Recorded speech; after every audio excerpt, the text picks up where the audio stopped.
This video is a tutorial on how to make a bar graph. In front of us right now is table 1 that has a lot of the raw data. So this is the trials before averaging or any other calculations were done. This data is useful but not going to be what we want to graph. So we always most likely want to graph average data from the trials. So in the next data table down, we've got the average data here.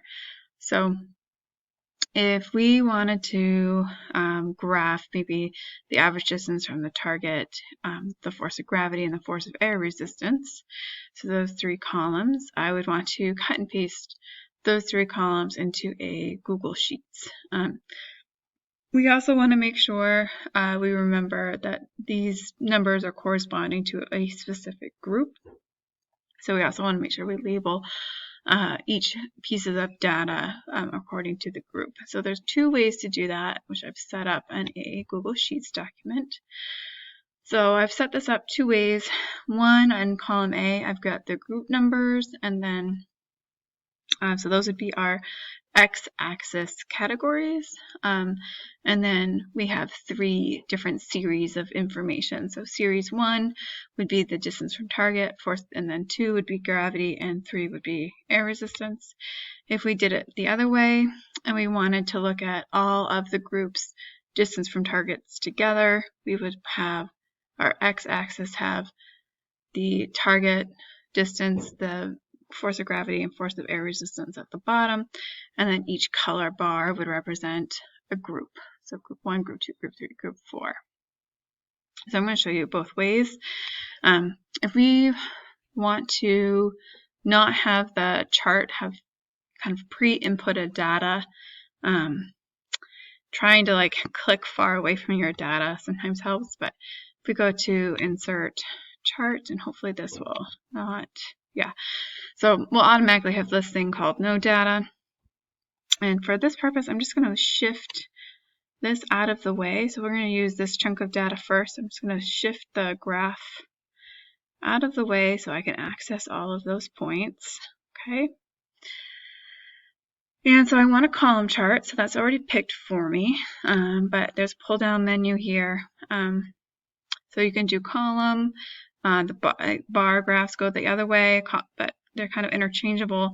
The column chart that's here will have the different colors next to each other. That's what I recommend. Okay. If you wanted to do this one, that wouldn't be the end of the world either. But I think these are more easily read. Okay. So next we need to figure out what we want on the bottom, or the x-axis. So in this first part, we're going to have the groups at the bottom. So I'm going to click on Add. And the nice thing is the Select Data range pops right back up. And so I'm just going to highlight column A. And it's important to include this first box where it just says Group. And I just click on it and hold down and drag it until it's encompassed all of them. And that will populate this right here and make this say OK, and click on that. So that's going to be done. Nothing's going to show that you've done anything except that there's something filled in here. Next, you're going to have to add your series. So every time you add a series, you're adding like a new color onto your bar graph. So I'm going to add series. And as long as this pops right back up, there's no added step. And so now I'm going to highlight column B. And you can see it's been written here, hit OK, and all of a sudden we have these bars, okay? So that means we did something right, and now I'm going to click on here again.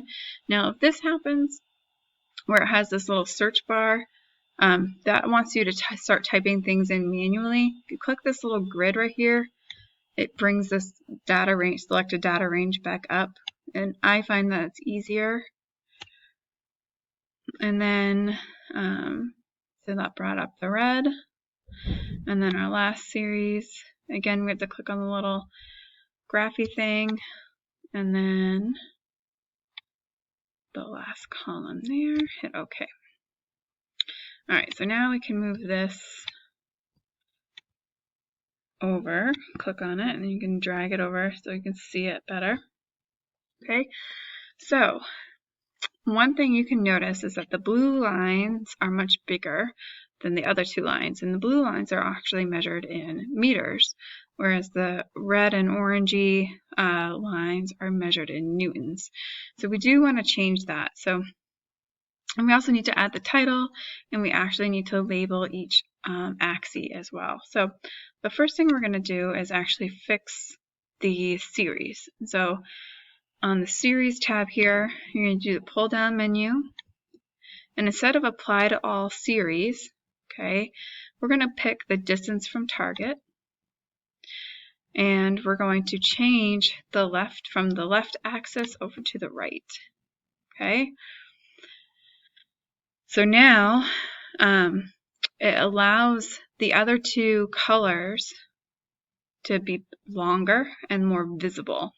Okay, a little easier to make those comparisons. So like before, these didn't look so different, okay, and now they do. So now that we've done that, before we forget that we've moved the blue distance from target measured in meters over to the right axis, we actually want to title that. So going to chart and axis titles, we're going to click the right vertical axis, and we're going to type distance, and then in parentheses meters. Helps if you spell it correctly. Okay, and you can see it shows up here. Okay, and then we can go over to the regular vertical axes, and this is going to be force. Again, helps you spell, and the unit is newtons. And then lastly, we can give the whole chart a title. Now, you'll notice I'm not putting any other labels down here because the groups are already labeled. So each cluster, this is group 1 data, group 2 data, group 3 data, group 4 data. We don't need to say that this is a group because we already know that these are groups. Okay, so we don't need any more titleage down here at the bottom, but we do need a chart title. So again, if this was our first figure, we would label this figure 1. If it was our second figure, we could label it figure 2 or 3 or whatever number it is. We'll say 3. And we can say it's the comparison of distance from target, gravity, and air resistance of the 4 groups. Okay. Oops. And you can see I made a mistake. We'll fix that. It looks better. And we need to just fix the fact. So the D for distance doesn't need to be capitalized, so we'll fix that as well. Make that lowercase. So we only need the first word to be capitalized. And that is it. And now we can talk about it. Now, if we wanted to use the other set of data, we can delete the graph altogether. I click on it here. Okay, and we're going to try using this one. So this is going to look a little different. So again, we're going to start with a blank graph. This is no data. Shift it out of the way so we can see our cells here with data. And we're going to do the same thing. We're going to click on the x-axis and we're going to select our data range. Okay, so you can see I'm starting at the top. So 8, 9, and 10 here I've highlighted. Hit OK. And then we're going to add a series. So we're going to start with group 1. And if we scroll down, we can see that group 1 has been added. Okay. And next we can do group 2 again. So you can see the search thing popped up rather than the data range. So we're going to click on this little guy so we can do our data range and pick group 2. And then we're going to do this 2 more times. Group 3. And shift that out of the way, and then group 4. So now we have a graph that looks like this. Now the downside to clustering in this way is that I can't put just these two on the other vertical axis. Okay, so if I go over to customize and I go to series, and the series are the groups, so I can't click on gravity or air resistance and have those split apart. So there's a couple things. One, it's nice to see the distance from targets all together.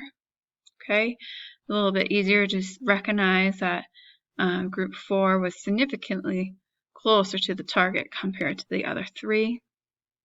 Okay, and the same thing with looking at the force of gravity and air resistance. If we were able to spread those out, these would be much more significant looking. And we can actually just take a look at what that would be.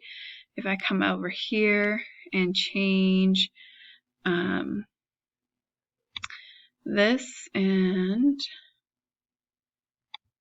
I can, instead of A8 to A11, I can get rid of, and it would be 9. Okay. Nope, that didn't do it.